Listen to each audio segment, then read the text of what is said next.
Hello, good day, and welcome to IR Talks. In this episode, we're going to look at the new Cold War and how the relationship between Russia and the West has changed over the last 30 years.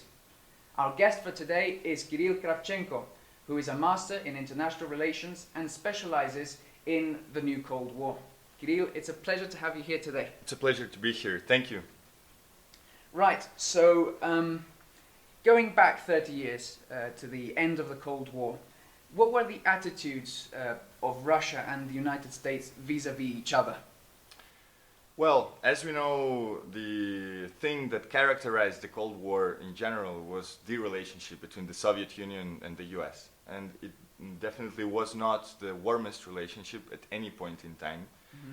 But by the end of the 80s, the middle to end of the 80s, it was very clear that the USSR was starting to lag behind its counterpart. Yes. In terms of technological advance, in terms of the speed of growth of the economy, in terms of political policy even, right? Something that characterized the Soviet Union was that its leaders were dinosaurs. By the 1980s, the beginning of the 1980s, we had this parade of pompous funerals, right? Yes. And the idea is that so many people, so many leaders of the Politburo died of old age in that short period of time that people started joking about the parades now not being military, but actually just pompous funerals, right? Yeah. Yes. And so there was a combination of factors by the end of the 80s where for the US it was clear that there had to be a very hard line with the USSR in order to finish it off, right? It wasn't anymore a fight for dominance. It seems that the US knew that dominance was its, right? And so the involvement in the Afghan war during the 80s, yes, and the financing of the Taliban, who were freedom fighters combating yes, communist imperialism at the time, right? Yes. That was a part of it. And then obviously the arrival of Mikhail Gorbachev to power was the last drop. Now, in the post-Soviet territories, Gorbachev is considered almost a traitor, obviously not by everybody, right? There's, this is something you should maybe even link in your video, right? The link to the Pizza Hut commercial. Oh, yes. That's a great yes, explanation of the idea Russians have about Gorbachev, right? Something. Yes, check the description. The link will be there. Something that he was a liberator and gave liberty to all, right? Yeah. And some others think that he just destroyed the country. Yes. And so the basic relationship by the end of the 80s became a very at least visually pacifistic Soviet Union, right? And the Gorbachev that understood that he has to have democratic, capitalist even reform inside of the country. He understood that the Afghan war was a no-winner, even though he still tried to win it, right? Like his predecessors. Yes. And he even got to the point of basically giving away Eastern Germany, right? Eastern Germany. The fact that the Berlin Wall came down was actually because of Gorbachev. It wasn't something, the achievement of the US policy, or it wasn't the achievement of peace-loving Germans who wanted to reunite. In the end, the decision was made in the Kremlin or around it to just drop it and give away Eastern Germany. Even though, for instance, a lot of people in Russia to this day think that it was a mistake because there was too much money spent on it, right? A huge investment, a huge amount of soldiers that suddenly had to be moved back into the country, but there was nothing to do for them. You couldn't do anything with all them. So what was going to happen, right? And finally, the final point here is that in the end, when the wall came down, which was a surprise for Westerners, right, for the US, when Gorbachev actually acknowledged that they had lost the Cold War by trying not to participate in Star Wars, right? Yes. Mm-hmm. He got scared of it because, or at least it looked like he got scared of it, and that he knew that his country couldn't compete, which was obviously used as a publicity stunt Yes. on the West, right? Yeah. In the end, when the Soviet Union fell down, the Americans assumed that it was them that did it, Mhm. right? And that is the problem that takes us to nowadays, That's right? the root. That's the root of the problems we have today. It was actually the Soviet Union letting go rather than in the a West. yes, in a huge Winning. way. Yeah. Yes, of course. it basically came down under its own weight, and obviously the U.S. had something to do. Obviously, Western policy has an influence. Obviously, all of these initiatives like Radio Free Europe, for instance, right, or Free Asia, or Yes. there's a bunch Yes. of them. Yeah. All of those non-profit but U.S. government-funded organizations, Yes. they obviously have an impact, but it's not everything. And most of it comes in the end from the passion of the people on the streets, and that's something that we can see even today in Russia and in France and in Mexico and in Venezuela and elsewhere. So, well, that's more or less. I know I went away on a tangent a little bit, but I think that's brilliant, because that way we can get the full context of the end of the Soviet Union and the origin of how things have developed since. Of course. Right. So during the 90s, once the Soviet Union had collapsed, Russia in particular suffered greatly, right, from the shockwaves of this enormous crumbling, right? So what were the 1990s like in Russia? Well, that's obviously a difficult question, but also... Yes, but I mean, in very I broad understand, terms, yes, just sort of, to bring us to today. Yes, of course. Well, first of all, it has to be said that not everybody wanted the Soviet Union to collapse. In fact, if you actually read the data on the official Soviet referendum on the dissolution of the Soviet Union, which was applied in most parts of all of the Soviet republics, people voted no. They actually wanted the Soviet Union to be the Soviet Union. They were all used to it. They were Soviet citizens, yes. right? And we can get into that later on, right? The Sovietism as applied in the psychology of the common post-Soviet citizen, right? And so first of all, there was this conflict, right? A lot of people did not want the Soviet Union to collapse. And so when the Baltic states, for instance, started trying to kick some Russians out of the country, or when they started broadcasting nationalist messages on radio and things like that, there were a lot of Russian nationalists who are Russian nationalists, right? Yes. But under the guise of Soviet patriots or something like that, trying to stop them and going into the Baltic states after the declaration of independence to try and control, right? And there was even a famous case of that, which happened with the members of the National Bolshevik Party, who went to, I think, Riga and took the TV station with a grenade and an AK-47 or something like that. Right? And so that's one part.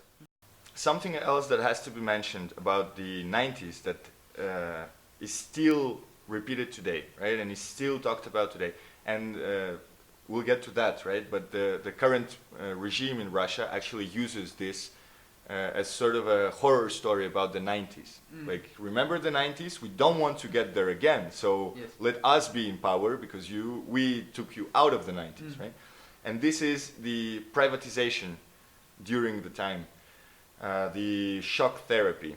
So the idea was that once we had political freedom, we had to just implement all economic freedoms at the same time. In a sort of gradual way. It was the 500-day program, right? But without any real transition. No transition, yeah, just rule by rule. Abolishing state enterprises and state capitalism, well, yeah, basically, because you cannot talk about communism, right? It's, in the end, it's state capitalism. Yes.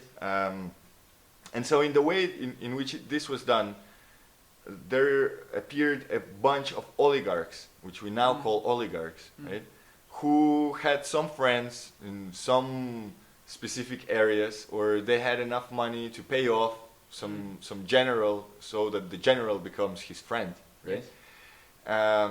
And they started basically selling off all enterprises, all factories that belong to the state, all farms, all buildings, everything. Yes. And what that resulted in is in a huge and very quick social economic stratification in Russian society. So inequality became amazing. It's ungraspable, and it only has been growing since then. And so most of the powerful people of today, there are two kinds of powerful people in Russia, right? One kind is the kind that at some point in time served as a KGB officer, that is the so-called siloviki, right? Okay. The military intelligence kind of sector, the deep state. And on the other hand, it's the civilians, right? Who, for instance, first president of Russia after the collapse, Boris Yeltsin, was representative of the civilians. People who only worked in the political apparatus of the state during Soviet times, and carried on working in the political sphere in the 90s in the independent republics. During the 90s, there was a huge fight between those two groups, right? So this is another thing. You have on the one side the KGB or ex-KGB officers, and which are the biggest hardliners, right? Yes. Starting to work in the political sphere on the one hand, and starting to work for the mob on the other hand, because Yes. that's how the Russian mob actually worked, right? And still works. And on the other hand, you have the civilians who became political figures and entrepreneurs. The entrepreneurs got insanely rich during the 90s, and they basically became another kind of homebrew mafia. And by the end of the 90s, it was so tough that the life expectancy for a man and a woman had a 20-year difference, right? Men had an average life expectancy of about 55 years, if I'm not mistaken, and women were into 70-something. And that was a dip. that was yes, of course, a huge dip. And mortality rates rose, didn't they, in general? There's something called the Russian cross, Yes. which happens in the 90s, which is the cross in a graph should appear right here. Yes. No? It's basically the change between birth and mortality rates, and they changed their space on the y-axis, right? Yes. And so mortality was much bigger than fertility or birth rates, and that was superated, I want to say, but that's not the word. Like a demographic... Outgrown, yeah. A demographic catastrophe? It was, of course, Yeah. it was a demographic catastrophe, and only now, for Now it's changing. a couple of years, yes, the rate at which the population grows is actually positive Yes. in Russia, like 0.6% or Yes. something like that. Right? Yeah. So, apart from that, remember that the Chechen War was in the 90s, the Moldovan War was in the 90s, the Georgian conflicts with Abkhazia and Ossetia were in the 90s, the first ones as well, right? Yes. Armenia and Azerbaijan were fighting each other at the time. Yeah. Uzbekistan was having trouble. Kazakhstan was having, well, Kazakhstan actually wasn't. Right? Kazakhstan was more stable. Yes, more stable. But anyway, and obviously the Balkanic Wars, right? Which is another topic Yes. to talk about in terms of the new Cold War. All of this was happening at the same time. Yeah. And at the same time, the introduction of technology, Western technology to Russia had a huge impact, right?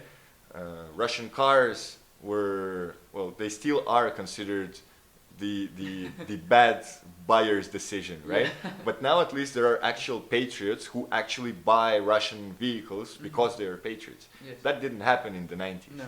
Everybody wanted a Mercedes, right? Yeah. Everybody wanted a computer, and people started using the internet and being the hugest internet pirates because there was no money and they had to procure digital stuff somehow, right? Yes. And so all that is the combination of the 90s, and it all leads us into now. Yeah. So a rather a bleak picture, right? Yes. During the 90s. Of course. Not course. a nice time if you were in Russia Absolutely or not. for that matter in any of the ex-Soviet republics. Absolutely. Not a good decade to experience. Not at all. And that's another thing to mention, right? The reason why I'm in Mexico is because of the brain drain of the 90s. Yes. And there was a lot of people who left at the time.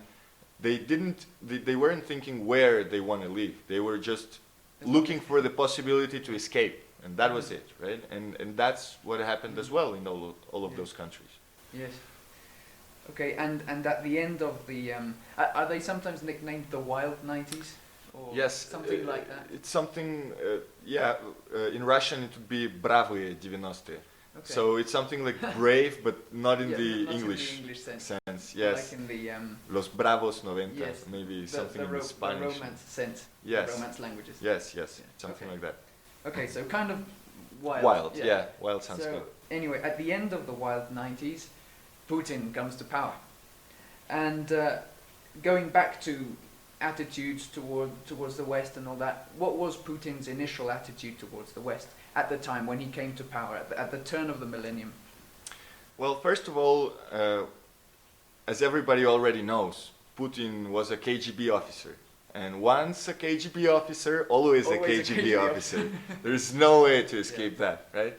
And so his perception of the West was obvious, in the sense that he did consider that the West misbehaved towards Russia.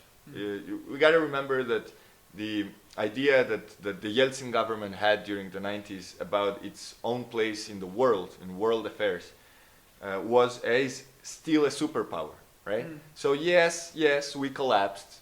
Yeah, sure, a fourth of our territory is now 14 different countries. But we're still a superpower. Look at all these nukes we have, right? And the US kind of ignored Russia for most of the 90s. And even though Clinton and Yeltsin, hug each other and laugh in public, that doesn't mean that the relationship between the two is actually great.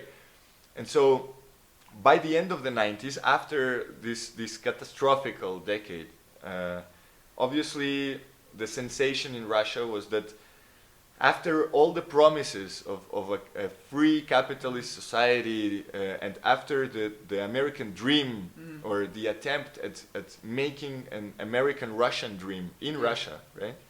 After it all failed miserably for 10 years, and so many people died, and so many problems appeared, it was obvious that there was going to be some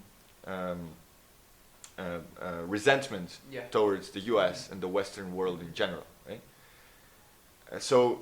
Obviously, KGB officer Putin, when he came to power, he was resented. He was aware of all that.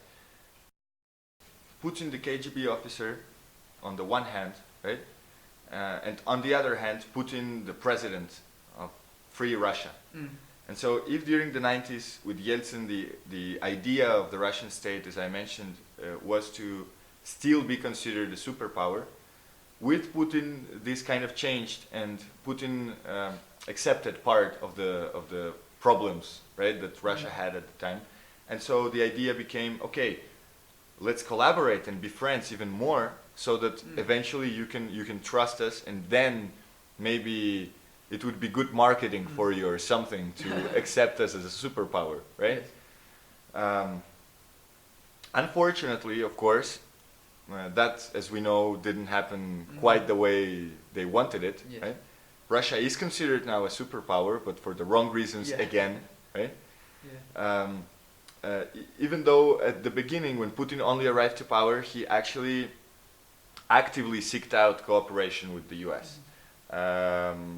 One episode that every Russian patriot and pro-Putinist likes to mention is that the first person who called George W. Bush after the September 11 attacks in 2001 was Putin. It was Putin. And he offered help with the investigations and with the US anti-terrorist operations because Russia had a lot of anti-terrorist operations for the whole previous decade, right? We got to remember how Putin came to power. The explosions that happened in several residential buildings across Russia just months before he became president, right? They are said to be organized by the FSB, and there is a huge conspiracy theory behind it, but this is just a little part of the kind of counter-terrorist operations that Russia had at the time, right? And then there was a whole terror campaign in the central cities of Russia, specifically, well, probably the most famous terrorist incident in the central Russia was the taking of hostages in the theater Nordost, right? Which was a little bit after 9/11. And then Beslan, which was in Dagestan, and there was a school hostage situation, also a little bit after September 11, right? But this all ties in the sense that Putin thought of Russia as this country that can collaborate and that can be part of the big projects that the West has. And at the time, perhaps the country with the most experience in dealing with terrorism was Russia. In a way, of course. With the whole the Chechen issue and all that. Yes, of course. And the two Chechen wars, right? Both. And so there was we all think that there was an honest attempt by the Russian government at the time to actually have a good relationship with the US. Nevertheless, that didn't come to fruition, and very soon afterwards Russia started noticing, first of all, the helping hand of Vladimir Putin was not accepted by George W. Bush at the time. And then very soon afterwards the Iraq war came without any real reason for it, as we know now, right? And Russia was categorically against it because Saddam Hussein was actually a good buyer of military supplies and of expertise from the Russian state. So it wasn't a good idea, right? And maybe even Putin at the time already thought of himself as Saddam Hussein in the future, right? that was only 2003, 2004, but maybe he already knew that he was going to be in power for more than 20 years. That's something that we can only imagine, right? And yet, despite that, Russia's position still wasn't exactly antagonistic, was it? No, it wasn't. It was quite permissive. Yes, of course. In fact, even the very famous 2007 Munich conference speech by Putin that is usually quoted in the West as the beginning of Russia's offensive in this new Cold War, it was actually not that aggressive, right? He was actually just talking about how, hey guys, we should be more careful about the international system because we're breaking it. Specifically, you are breaking it and we're watching, and so we would like you not to break it further because that's going to cause problems for us all, right? Yes. But as then he says in Valdai in 2014, nobody listened, you know, and that was an aggressive rhetoric right there.